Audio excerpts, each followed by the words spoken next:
दिल्ली की मुख्यमंत्री रेखा गुप्ता कार्यभार संभालते ही एक्शन मोड में नजर आ रही हैं। शुक्रवार को पीडब्ल्यूडी और जल बोर्ड के अधिकारियों को मीटिंग के लिए बुलाया। बताया जा रहा है कि बैठक में दिल्ली की सड़कों पर बनाए गड्ढों और जल आपूर्ति के मुद्दे पर समीक्षा होगी। बैठक के दौरान सीएम रेखा गुप्ता के साथ कैबिनेट के सदस्य भी मौजूद रहेंगे। रेखा गुप्ता ने मीडिया को बताया कि हमने कल कैबिनेट की बैठक में आयुष्मान भारत को मंजूरी दे दी है। बहुत जल्द लोग योजना का लाभ ले सकेंगे। आज मैंने पीडब्ल्यूडी और जल बोर्ड के अधिकारियों को कामों की समीक्षा करने के लिए बुलाया, लेकिन अब सीएम रेखा गुप्ता के कार्यभार संभालते ही विरोधियों ने भी हमला तेज कर दिया है। आपको बता दें कि कांग्रेस नेता अलका लांबा ने निशाना साधते हुए कहा कि दिल्ली की जनता दिल्ली की मुख्यमंत्री रेखा गुप्ता को 100 दिन जरूर देगी। 100 दिन बाद रेखा गुप्ता के नेतृत्व में भाजपा का आंकलन किया जाएगा और अगर वहां भाजपा फेल हुई तो फिर कांग्रेस उन्हें घेरने का काम करेगी। हमने देखा है कि क्या इन 5 सालों में यमुना साफ होगी। इस पूरे मामले पर अलका लांबा ने और क्या कुछ कहा, खुद सुनिए उन्हीं की जुबानी। देखिए, आम आदमी पार्टी अतिशी जो मुख्यमंत्री थी तो उन्होंने कैबिनेट में घोषणा कर दी थी और दिया नहीं। बीजेपी ने क्या किया है, घोषणा नहीं की पर कह रहे हैं हम दे देंगे, तो दोनों बेनकाब होंगे। और अभी हम पूरा समय देने में मैं विश्वास करती हूँ। अभी कल शपथ हुई है रेखा गुप्ता जी की, आज कैबिनेट की बैठक ली है। हम उन्हें अभी 100 दिन के एक दावे होते हैं, यमुना भी साफ हो जाएगी, 2500 रुपया में मिल जाएगा, महंगाई खत्म कर देंगे, बेरोजगारी खत्म कर देंगे। तो देखते हैं, इतना समय तो मुझे लगता है कि पहली बार विधायक, पहली बार मुख्यमंत्री बनी है तो उनके साथ हम न्याय करेंगे। उन्हें हम 100 दिन तो कम से कम अलका लांबा देगी और 100 दिन के बाद रेखा गुप्ता के नेतृत्व में बीजेपी की सरकार का आंकलन करेंगे और अगर वो फेल हो रहे होंगे तो उसके बाद हम पूरी तरह उन्हें घेरने का काम महिला कांग्रेस दिल्ली में करेगी। हालांकि हमला बोलने में सिर्फ कांग्रेस ही नहीं है, बल्कि दिल्ली की पूर्व मुख्यमंत्री और आप नेता आतिशी ने भी महिलाओं के सम्मान राशि योजना को लेकर के निशाना साधा है। आतिशी ने कहा, कल भाजपा की दिल्ली सरकार ने शपथ ली और शाम 7 बजे पहली कैबिनेट की बैठक हुई। अगर मोदी जी की गारंटी होती तो पहली कैबिनेट की बैठक में ही 2500 रुपये देने की योजना पारित होती। उन्होंने यह साबित कर दिया कि मोदी की गारंटी नहीं है। और क्या कुछ का इस पूरे घटनाक्रम को लेकर के आप खुद सुनिए पूर्व सीएम आतिशी की जुबानी। प्रधानमंत्री नरेंद्र मोदी जी ने द्वारका में एक रैली करी और उस रैली में मोदी जी ने कहा, माताएं और बहनें तो मोदी का सुरक्षा कवच हैं। मध्य प्रदेश में लाडली बहना योजना के तहत हर लाभार्थी बहन को हजारों रुपए मिल चुके, महाराष्ट्र में मिल चुके। और उसके बाद मोदी जी ने कहा, और मैं उनके भाषण से कोट कर रही हूं,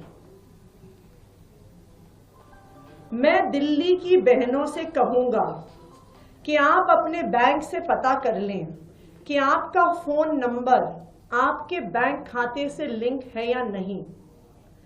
अगर नहीं है तो लिंक करा लें, ताकि भाजपा सरकार बनने के बाद आपके फोन पर मैसेज आए कि आपका पैसा जमा हो चुका है।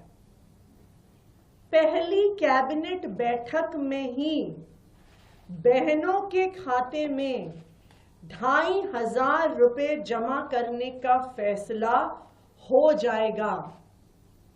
ये मोदी की गारंटी है।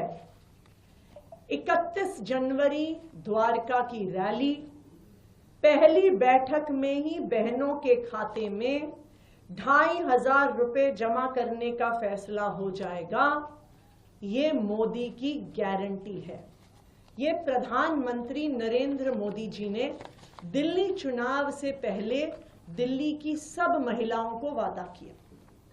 ना सिर्फ इतना, जेपी नड्डा जी, भारतीय जनता पार्टी के राष्ट्रीय अध्यक्ष, 17 जनवरी 2025 को भारतीय जनता पार्टी के कार्यालय में उन्होंने प्रेस कॉन्फ्रेंस करके कहा, भारतीय जनता पार्टी के संकल्प में यह जोड़ा गया है कि महिला समृद्धि योजना के तहत प्रत्येक माह 2500 रुपए महिलाओं को दिया जाएगा।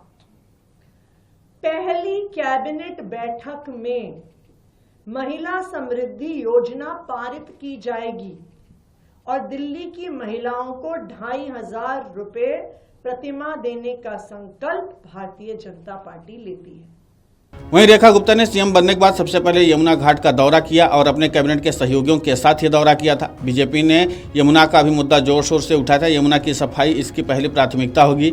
यमुना घाट पर जाकर बीजेपी ने संदेश देने की कोशिश की कि वो अपने संकल्प को लेकर प्रतिबद्ध है। पहले दिन रेखा गुप्ता ने कैबिनेट सहयोगियों के साथ बैठक की, जिसमें आयुष्मान योजना और कैग की रिपोर्ट को लेकर के बड़ा फैसला किया गया है, जबकि महिला समृद्धि योजना लागू करने की तारीख भी बताई गई है। बीजेपी 27 साल के बाद दिल्ली के सत्ता में वापस आई है। जिन बड़े वादों के साथ ये सत्ता में आई है, ऐसे में उसके लिए उन वादों को पूरा करना भी एक बड़ी चुनौती होगी।